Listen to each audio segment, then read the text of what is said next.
Olá, estamos juntos mais uma vez para uma aula, para uma disciplina do CFC, do Centro de Formação Cristã da Igreja Batista Emanuel, aqui em Petrolina.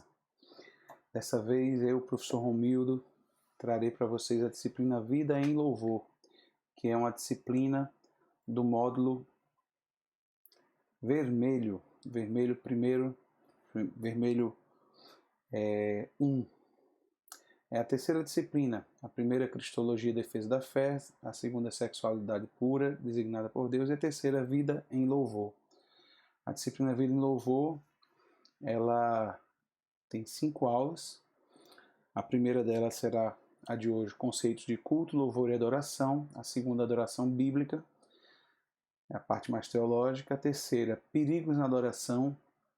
A quarta, adoração no Velho Testamento, no Novo Testamento e nos dias de hoje. A quinta, música e adoração, em que a gente vai relacionar, tirar algumas dúvidas sobre o papel da música, dos músicos no culto, na vida da igreja. Ok? Então vamos iniciar a nossa primeira aula, conceitos de culto, louvor e adoração. Nós, durante o nosso curso, nós utilizaremos uma bibliografia, teremos por base a revista Cultivando um Coração Adorador. Os nossos textos, a grande maioria são dessa revista. Ela foi escrita pelo casal Sérgio Magali Leoto, que foram membros de uma das equipes do Ministério Vencedores por Cristo, que é um ministério de missões e adoração, e que durante muito tempo, no final do século passado, foi muito importante, né, para o desenvolvimento da música cristã no Brasil. E eles têm um ministério de aconselhamento, um ministério de família muito interessante, muito legal, abençoado pelo Senhor. E um dos ministérios é de escrever materiais para a igreja, né? E esse material muito legal, muito especial, de uma linguagem bem acessível, bem simples, apesar de ser um tema que a gente conhece no dia a dia da igreja, mas é um tema pouco estudado, né? Além da revista, nós também utilizaremos alguns livros culto cristão, que é falando sobre os tipos de culto, como se fazer uma ordem de culto, uma liturgia, os elementos do culto cristão. Uma igreja com propósito, que tem um capítulo que fala sobre a música na igreja. O livro Adoração Bíblica, que para mim é uma indicação, se você puder adquirir, é o livro do Dr. Russell Shedd. É um livro muito bom, muito profundo para se trabalhar essa questão da adoração, a parte teológica, o estudo bíblico do que é adoração. Inódia Cristã, que é a história da himnologia cristã, né, dos hinos, da música utilizada na igreja. E por fim, a Bíblia que Jesus lia, que é um livro devocional do Philip Yancey, um grande escritor bem conhecido, que fala sobre como Jesus conhecia as Escrituras, tá? Fala bastante sobre o livro dos Salmos também. Aí estão as capinhas dos livros da revista. A revista que a gente vai utilizar é exatamente essa última do lado direito inferior, aí, Cultivando um Coração Adorador.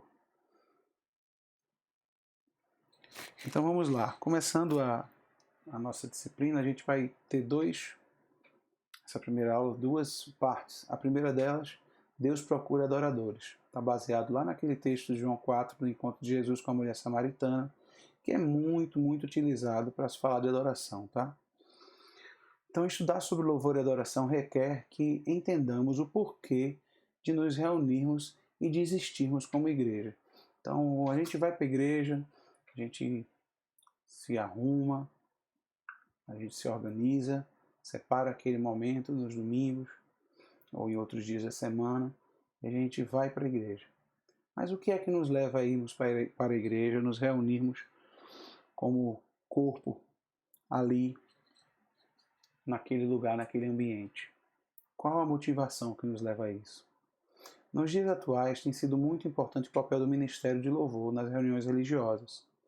Porém, muitas distorções teológicas e bíblicas vêm sendo vivenciadas e difundidas nesses ambientes, provenientes de má interpretação da Bíblia ou simplesmente do pouco conhecimento sobre o assunto.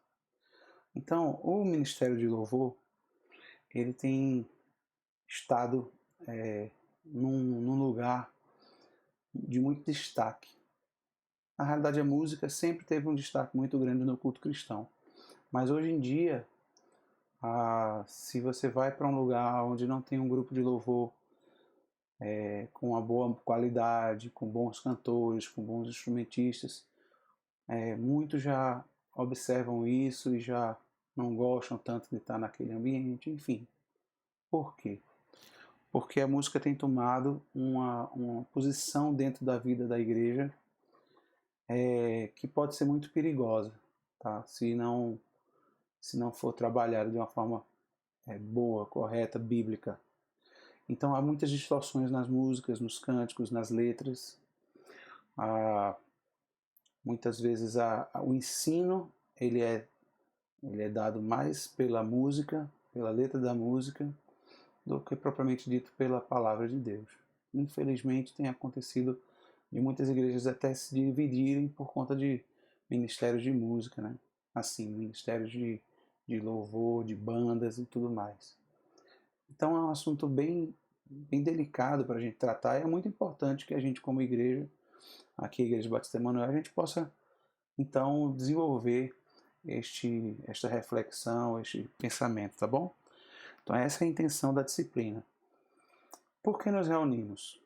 Então, será que é para ouvir o sermão do pregador? Por que existe a igreja, né? Para buscar a Deus, em Deus, aliás, a solução para os nossos problemas? É para isso que nós vamos à igreja? É para buscar o alimento espiritual que preciso para a semana que vai se iniciar? Então, quais são as nossas motivações?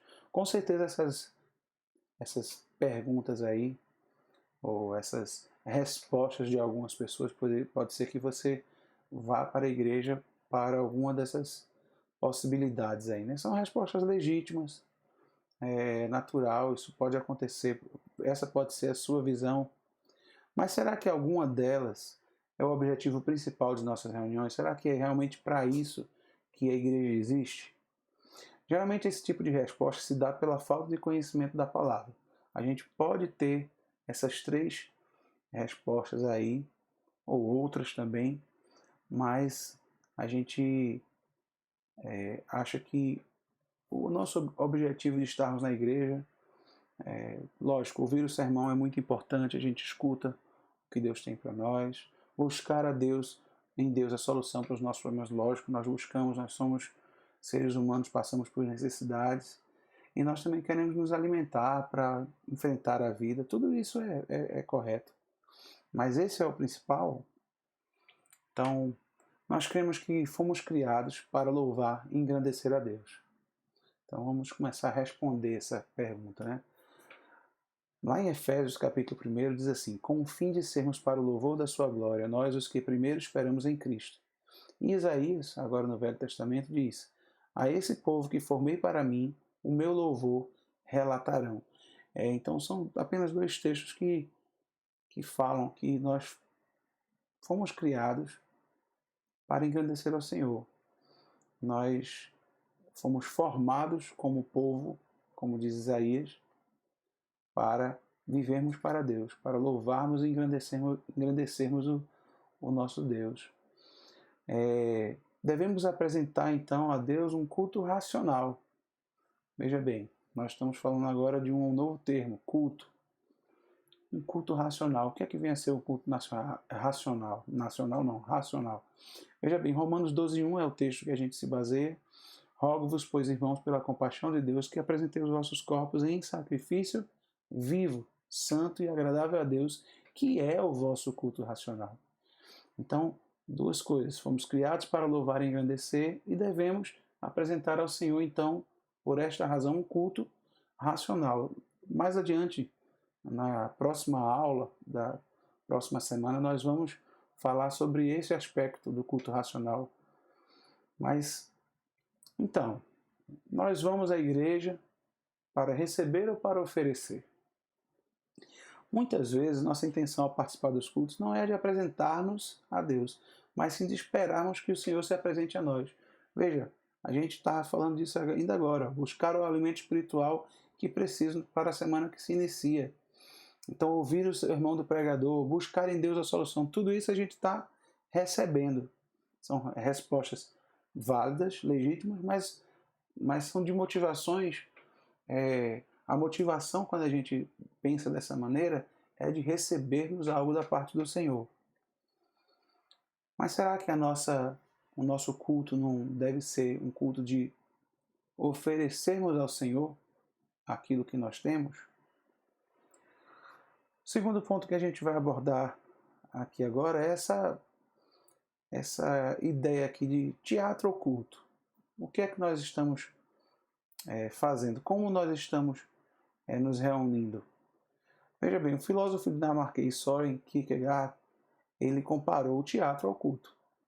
Vamos pensar aqui. No teatro, vamos olhar a coluna do teatro aí, tá?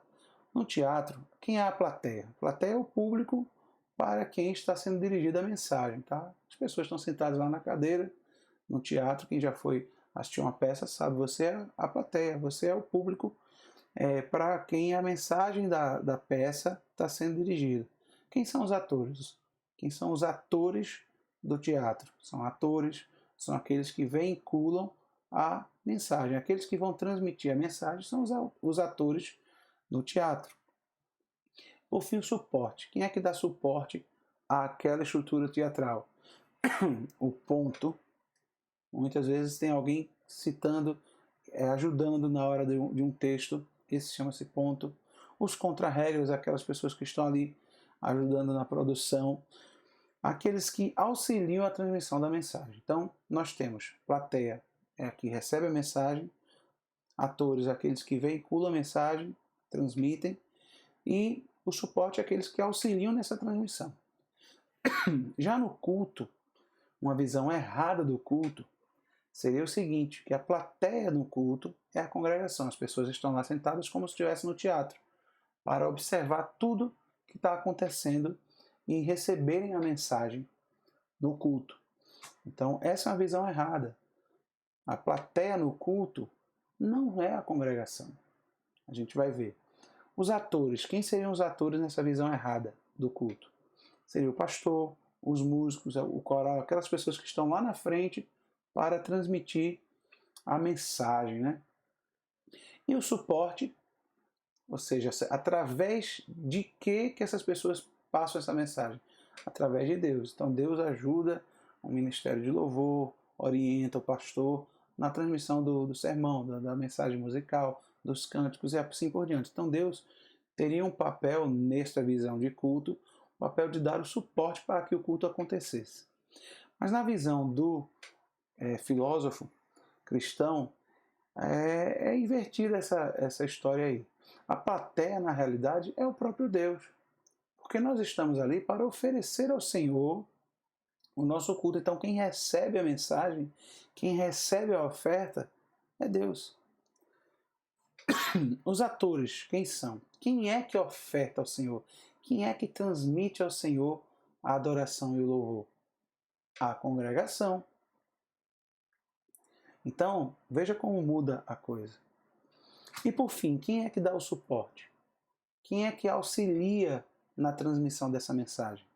Aí sim, o pastor, os músicos, o coral, a programação, a parte litúrgica. Então, isso tudo é a estrutura, os agentes que auxiliam na hora de transmitir, da igreja transmitir a sua mensagem para Deus. Veja como muda a história. O culto, então, ele é o momento em que a igreja se encontra com Deus. E a igreja tem algo a oferecer a Deus. E não o contrário. Muitos usam aquela expressão, né? Nós viemos prestar um culto e não assistir ao culto. Veja, que é exatamente isso. Quando a gente pensa que nós vamos assistir, nós estamos para receber. E quando nós pensamos que vamos prestar o culto, nós estamos então para entregar ao Senhor o nosso culto. Então é muito importante que esse termo culto fique na nossa mente. O que é que nós fazemos? Como que se dá o culto? Vamos seguir. No texto de João, a procura de Deus, a mulher samaritana. O encontro casual onde Cristo estava cansado de andar e parou no poço de Jacó em Samaria, os discípulos foram comprar comida enquanto Jesus travava um diálogo com a mulher. Então vejam, Jesus se encontrou casualmente. Ele estava com sede, parou e encontrou-se com a mulher samaritana em Samaria. Muitos preconceitos foram quebrados a partir disso. Primeiro, os judeus não passavam em Samaria, pois consideravam que era terra de pessoas impuras. Jesus parou, conversou e ainda permaneceu 2 dias naquele lugar. Segundo preconceito, Jesus falou com a mulher. Não era comum que um homem conversasse com a mulher, ao menos que fosse de sua família. Terceiro, falou com uma samaritana. Não era simplesmente uma mulher, mas era samaritana. A origem dos samaritanos era de judeus que se uniram a nações que não criam no Deus de Judá. A religiosidade pagã deste povo se misturou com a dos judeus em algumas doutrinas. Os verdadeiros judeus abominavam isso. Então, existia um preconceito grande contra os samaritanos. Então, a religiosidade deles, que seria uma religiosidade impura, porque tinha mistura com outros deuses pagãos. Então, o judeu falar com a samaritana era uma coisa impensada. E outro preconceito, Jesus ensinou uma mulher. A cultura da época desprezava o ensino às mulheres. Então, como Jesus parou para ensinar uma mulher? A conversa, que começou com um pedido de água, continuou e se aprofundou ao ponto de revelações serem feitas sobre a mulher samaritana que mudaram sua vida e causaram impactos em outras vidas até hoje. Uma das grandes revelações foi aquela que nos interessa: Deus procura adoradores. Então o diálogo foi travado e chegou a este ponto. Olha o versículo 23. Mas a hora vem, e agora é, em que os verdadeiros adoradores adorarão o Pai em espírito e em verdade, porque o Pai procura a tais que assim o adorem. O que Jesus quer dizer com este adorar em espírito e em verdade? Não podemos adorar a Deus na nossa carne, mas sim com o espírito. Veja que interessante, a nossa luta da carne com o espírito. Então, se nós estamos na carne, não tem como a gente adorar o Senhor, porque precisamos adorar em espírito. A gente precisa deixar essa luta de carne e espírito para que o espírito vença. A gente precisa fortalecer o espírito de maneira que a gente consiga adorar ao Senhor. É isso que Ele pede de nós. Para muitos, a adoração é montar uma programação perfeita. Ou seja, ser o melhor cantor, o melhor músico, o melhor pregador, etc. Muitos fazem assim até para receber elogios. Então, há a ideia de que o culto precisa sair perfeito, no sentido de que as coisas que aconteçam ali sejam muito bem feitas. Olha, esse aspecto já faz a gente pensar, será que a gente está realmente oferecendo ou a gente está indo ali para receber? Porque quando a gente exige que as coisas saiam perfeitas, por exemplo, uma pregação perfeita, uma mensagem perfeita, a gente está confundindo o que vamos fazer no culto. O que é cultuar? Então a gente está começando a distorcer e começando a ter aquela visão errada do culto, de acharmos que nós estamos ali para assistir, para sermos beneficiados. Então, se alguma coisa acontece que não é legal, se a música está desafinada, se o cantor errou a letra, enfim, a gente começa a questionar essas coisas. Isso é adorar em espírito? Adorar em espírito e em verdade implica em buscar a Deus de todo o coração. Outro ponto muito importante. Deus nos garantiu que o acharíamos. Lá em Jeremias diz assim: Eu então me invocareis, e ireis, e orareis a mim, e eu os ouvirei. E buscar-me-eis e me achareis quando me buscardes com todo o vosso coração. Então, adorar em espírito e verdade significa com todo o coração, com todas as minhas forças, com todo o meu entendimento, com toda a minha alma. Buscarmos de maneira que nada para a gente importe mais do que aquilo, do que buscarmos ao Senhor. Quando outras coisas estão no lugar do Senhor, de Deus, nós não estamos buscando em espírito e verdade. Nós não estamos adorando dessa forma. O rei Davi entendeu bem esse fato. Veja como ele se expressa nos Salmos. Salmo 111 ele diz: louvai ao Senhor, louvarei ao Senhor de todo o meu coração. Então, ele está dizendo para as pessoas louvarem, dizendo também que ele louva, e ele louvará, no caso, louvaria, teria louvado de todo o coração. Eu te louvarei de todo o meu coração, na presença dos deuses, a ti cantarei louvores. Salmo muito conhecido, e é até cântico, né? Tem um cântico antigo com esse mesmo texto. Então eu te louvarei de todo o meu coração. Essa tem que ser a busca do homem. Adorar em espírito e em verdade implica em buscarmos de todo o coração. Jesus está ensinando que, ao adorar, é importante usar o entendimento. Veja bem, coração e a razão. Que farei, pois? Orarei com o espírito, mas também orarei com o entendimento. Cantarei com o espírito, mas também cantarei com o entendimento. Então a gente não pode ser levado pelas emoções de qualquer maneira. Nós precisamos usar o entendimento. Precisamos avaliar, precisamos entregar ao Senhor de maneira sincera. Então a gente tem que fazer uma avaliação. Precisamos adorá-lo com base no conhecimento que temos dele. Veja que interessante. Assim, o fundamento da nossa adoração passa a ser as verdades que sabemos sobre Deus.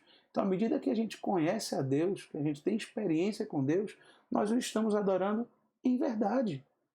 Por quê? Porque as verdades que a gente passa a conhecer pela experiência de Deus, se Deus é fiel, eu só vou ter condição de adorar ao Deus fiel se eu experimentar que Ele é fiel na minha vida.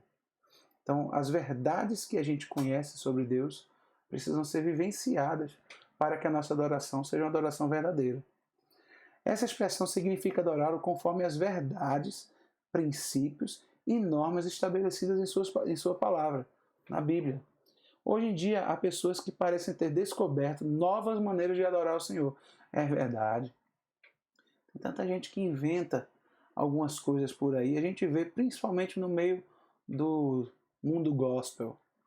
Tantas são as formas que tem se inventado por aí hoje de adorar. Eu não vou citar essas formas, mas vocês conhecem, vocês sabem, vocês veem como muitas vezes o lado humano fala mais alto, né? O humanismo e exacerbado, né?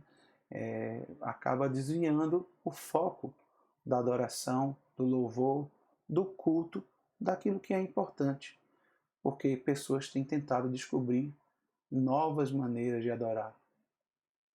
A expressão também significa adorar o Senhor com sinceridade. Veja, sinceridade eu falei há pouco, integridade e pureza de coração.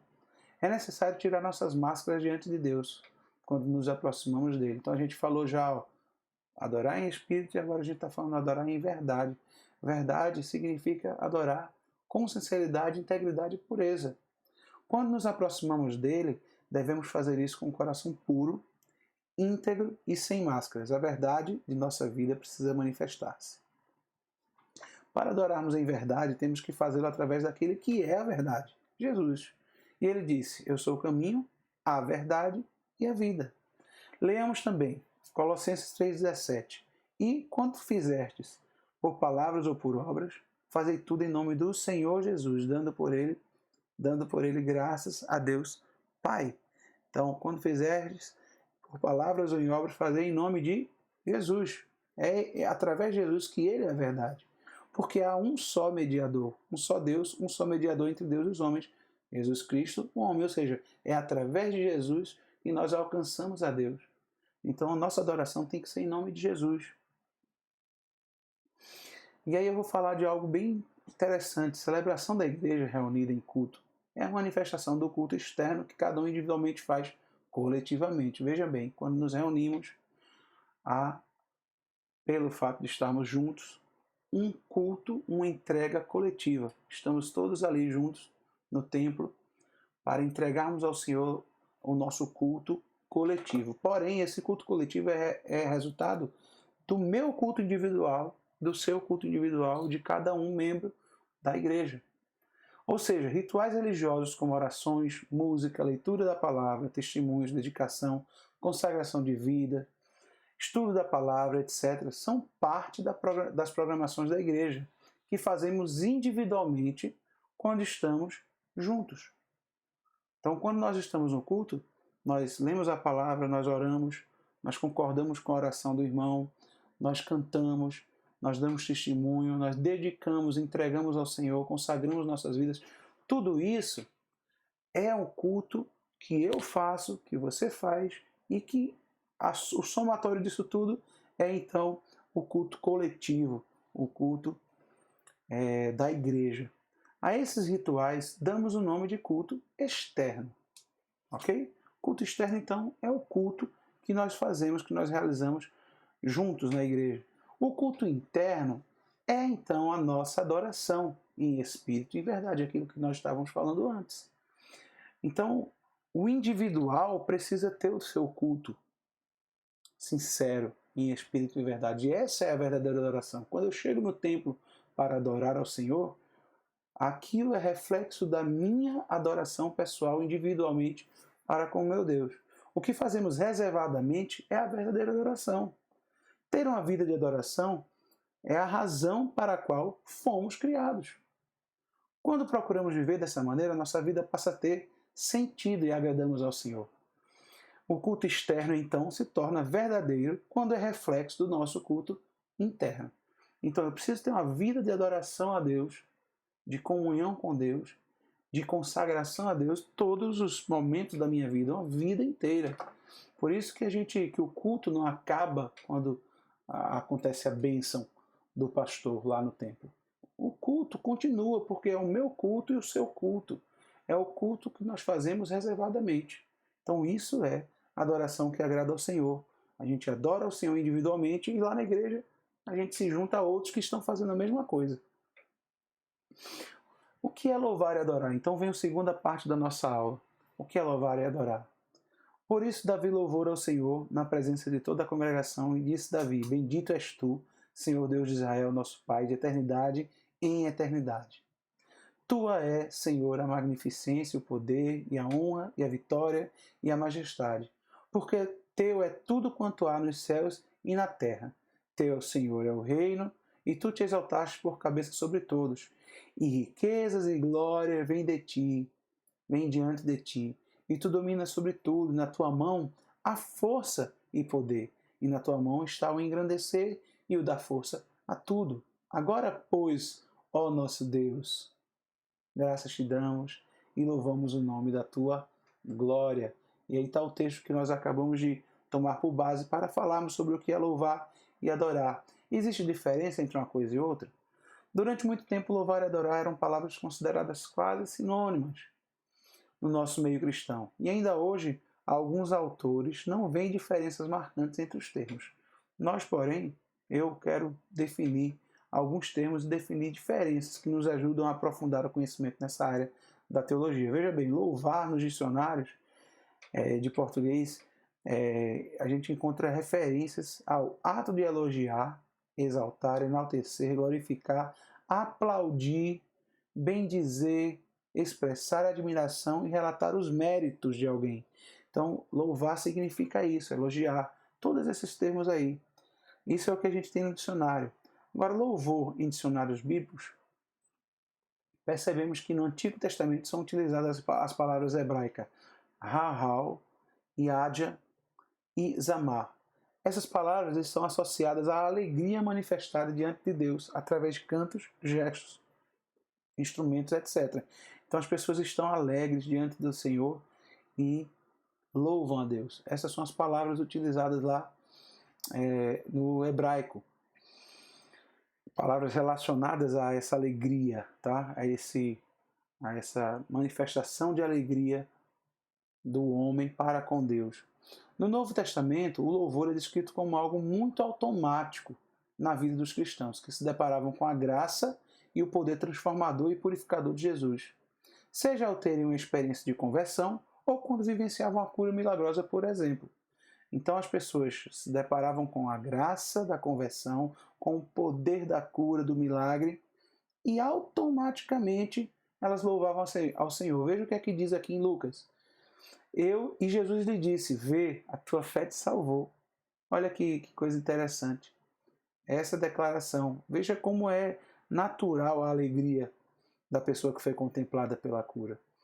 E levantou-se e, tomando logo o leito, saiu em presença de todos, de sorte que todos se admiraram e glorificaram a Deus, dizendo: nunca vimos uma coisa dessa. Tomou o seu leito, aquele paralítico, tomou o leito, levantou, saiu na presença de todo mundo. Não tem outra reação, é admiração, é celebração, é alegria diante de um milagre daquele. O texto de Atos: e perseverando unânimes todos os dias no templo, partindo o pão em casa, comiam juntos com alegria e singeleza de coração, louvando a Deus e caindo na graça de todo o povo. E todos os dias acrescentava o Senhor à igreja aqueles que haviam de se salvar. Então Jesus estava salvando as pessoas, aliás, Deus estava salvando as pessoas através do testemunho dos apóstolos ali em Atos. E as pessoas, a igreja crescendo, e era uma alegria pura, genuína, singeleza de coração, tudo era repartido e todos louvavam a Deus. E ao louvar a Deus, eles caíam na graça do povo. E mais adiante em Atos ainda, e ouvindo essas coisas, apaziguaram-se e glorificaram a Deus, dizendo: na verdade, até os gentios Deus deu o arrependimento para a vida. Veja, eles estavam se alegrando porque até os gentios foram alcançados pelo Evangelho. Então, louvar a Deus no Novo Testamento tem esse caráter automático de você receber a graça, de você receber o poder de Deus sobre a sua vida e você, de imediato, louvar ao Senhor. Adorar, em dicionários da língua portuguesa, significa render culto, expressar uma admiração reverente, venerar, amar extremamente. Já a adoração, os dicionários bíblicos têm uma definição muito extensa do termo, que em essência é a ação ou atitude de cultuar. Dr. Russell Shedd diz que as formas de culto não medem o grau de espiritualidade do adorador. Pode ser a mais diversa forma de culto, aquelas mais efusivas, aqueles cultos mais celebrativos ou aqueles cultos mais fechados, as pessoas terem uma atitude mais solene. Enfim, uma coisa ou outra não mede o grau de espiritualidade de quem está adorando. Qualquer que seja a expressão do culto como veículo de adoração, a sua forma é externa. Vejam o que a gente falou lá atrás. Mas a atitude do coração é interna, muitas vezes oculta da própria percepção do adorador. Deus preocupa-se mais com o coração do que com a forma. Atos religiosos não expressam necessariamente um amor real. O mesmo acontece com a adoração. Os atos externos podem facilmente enganar. Então não é porque nós temos um culto perfeito que nós estamos adorando ao Senhor. Não é porque nós temos a melhor música. Isso não é adoração que Deus quer. Deus está atrás de um coração adorador, um coração puro, um coração que entregue ao Senhor, que se expresse de uma maneira verdadeira. Então, resumindo, louvar está ligado ao elogio ou exaltação que damos a Deus na espontânea manifestação de alegria. Já adorar está ligado à nossa atitude de cultuar, que deve ser a expressão genuína de um coração sincero e verdadeiro. Então, para mim, o louvor é algo mais externo, algo mais de uma atitude automática, né? E a adoração é aquilo que vem, que brota lá da minha experiência com Deus e que é algo sincero, verdadeiro diante do Senhor e que se torna então algo natural no dia a dia da pessoa, uma vida de adoração. Adorar envolve gratidão. Seria quase impossível pensar em um verdadeiro adorador que não tivesse uma atitude de gratidão ao Senhor, tanto pelo que Ele é, quanto pelo que Ele faz continuamente.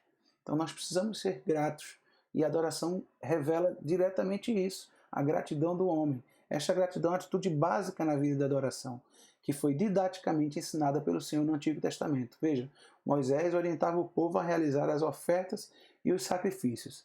Em cada ato, elementos de ações de graças eram incentivados. Então as pessoas eram incentivadas a agradecer. O músico e escritor norte-americano Marcus Witt, ele é autor do cântico Renova-me, e também daquele Teus olhos revelam que eu nada posso esconder, é o Marcus Witt. Em seu livro Adoremos, diz que oferecer sacrifícios e oferendas não o faziam apenas em obediência às ordenanças do Senhor, mas também em agradecimento pelo fato de que ele lhes permitia continuar com a vida para poder aproximar-se dele. Então, ao oferecer sacrifícios, as pessoas não fazem apenas por obediência, mas também pelo fato de serem gratas. Gratas porque Deus continua sendo o doador da vida e a gente continua tendo a oportunidade de nos aproximarmos dele. Então, no coração do homem tem que ter gratidão para adorar. Essa é a regulamentação da oferta de comunhão que pode ser apresentada ao Senhor. Se alguém a fizer por gratidão, então, junto com a sua oferta de gratidão, terá que oferecer bolos sem fermento e amassados. Então, esse texto aqui está dizendo, está ensinando como deveria ser a oferta, o sacrifício, a chamada oferta pacífica. E, notem, se alguém a fizer por gratidão. Então, a gratidão é central, é muito importante na hora de oferecer ao Senhor. Quando vocês oferecerem um sacrifício de gratidão ao Senhor, ofereçam de maneira que seja aceito em favor de vocês. Então, o sacrifício de gratidão ao Senhor, Levítico 22, 29. Lá na frente, nos Salmos, oferecerei a ti um sacrifício de gratidão e invocarei o nome do Senhor. Veja como a gratidão está sempre presente junto com o sacrifício, com a entrega. Mas eu, como um cântico de gratidão, oferecerei a ti sacrifício. O que eu prometi, cumprirei totalmente. Lá em Jonas diz isso. Essa foi a maneira didática de Deus ensinar ao seu povo a importância de ser agradecido diante dele. Hoje não temos a necessidade de oferecer sacrifícios, pois Cristo na cruz se fez sacrifício por nós. É verdade. Jesus Cristo foi o nosso sacrifício e isso foi completo. Ele disse, está consumado. Os pecados foram pagos. Entretanto, a orientação para que sejamos agradecidos continua. Mesmo que o sacrifício não seja exigido mais para nós, como era no Velho Testamento, a gratidão sim. Gratidão é algo natural do coração do crente. Mas graças a Deus que nos dá vitória por meio do nosso Senhor Jesus Cristo, 1 Coríntios 15, 57. Então o apóstolo Paulo utiliza da gratidão para celebrar a vitória através de Jesus Cristo. Temos mais outros textos aqui. Mas graças a Deus, que sempre nos conduz vitoriosamente em Cristo, por nosso intermédio, exala todo lugar a fragrância do seu conhecimento. Então, graças a Deus. Veja que é a disposição do coração do adorador de ter gratidão ao Senhor, porque Ele nos conduz. Não andem ansiosos, lá em Filipenses diz, por coisa alguma, mas em tudo, pela oração e súplicas, e com ação de graças, apresente seus pedidos. Então, até na hora de pedir, nós precisamos ser gratos a Deus. Ação de graças, é assim que a gente deve pedir. Alegrem-se sempre, orem continuamente, deem graças em todas as circunstâncias, pois esta é a vontade de Deus para vocês em Cristo Jesus. 1 Tessalonicenses. Estamos terminando aqui. Notamos que o adorador não apenas é grato a Deus, mas também tem a compreensão de que a vontade de Deus é que em tudo os seus filhos deem graças. É difícil? É, lógico. Mas é um caminho de aprendizado em que a cada acontecimento da vida reconhecemos a sua presença, o seu suprimento, o derramamento da sua graça, seu consolo nas horas difíceis, etc. Não é fácil viver essa palavra, mas é isso que Deus quer de nós, que nós sejamos sempre gratos por tudo, sejam situações boas ou sejam situações ruins. Veja como isso é parte do coração do adorador. Então, adorar envolve gratidão, mas também envolve relembrar e celebrar. Relembrar sobre quem Deus é e quanto já nos fez o Senhor. Ajuda a que aprofundemos nossa comunhão com Ele. Então, quando a gente lembra quem Deus é e o quanto Ele já nos fez, a gente se aprofunda na comunhão, a gente se aproxima dele. E em um tempo em que usamos a imaginação para renovar em nossa mente a certeza de que Deus é o mesmo ontem, hoje e eternamente. Quando relembramos, nós vemos que Deus agiu lá atrás, age hoje e também continuará agindo. Senhor, Tu és o nosso refúgio. sempre, de geração em geração. Antes de nascerem os montes, de criares a terra e o mundo, de eternidade a eternidade, tu és Deus. Satisfaz-nos pela manhã com teu amor leal, e todos os nossos dias cantaremos felizes. Esteja sobre nós a bondade do nosso Deus soberano. Consolida para nós a obra de nossas mãos. Consolida a obra de nossas mãos. Então, o coração grato em relembra que comprova aquilo que Deus fez e continua fazendo. E por fim o Salmo 30. Cantem louvores ao Senhor, vocês, os seus fiéis. Louvem o seu santo nome, pois a sua ira dura só um instante. Veja, mas o seu favor dura a vida toda. O choro pode persistir à noite, mas pela manhã irrompe a alegria. Mudaste o meu pranto em dança, minha veste de lamento em veste de alegria. Olha só a diferença, né? A mudança que Deus causa, e Ele continua fazendo. Para que o meu coração cante louvores a Ti e não se cale. Senhor, meu Deus, eu Te darei graças para sempre, porque Deus continua a agir. Nossos cultos precisam ter sempre a oportunidade de compartilhamento de experiências com Deus, como testemunhos dos mais diversos, por exemplo. Ao passo que conhecemos o Deus que tem realizado no meio do seu povo, podemos celebrar com alegria, como igreja, o agir do Senhor. Então, o que Deus tem realizado no nosso meio, no meio da igreja, em tempos agora, por exemplo, de distanciamento social, o quanto nós temos para, ao nos juntarmos novamente na igreja, para testemunharmos para os outros. Então isso nos enche de alegria e esse deve ser o sentimento do cristão na adoração, um sentimento de gratidão. Tudo que a gente viu hoje nessa primeira aula, espero que tenha edificado sua vida. Vamos para a próxima aula, na próxima semana. Deus abençoe você e vamos ter uma vida de louvor e adoração. Um abraço.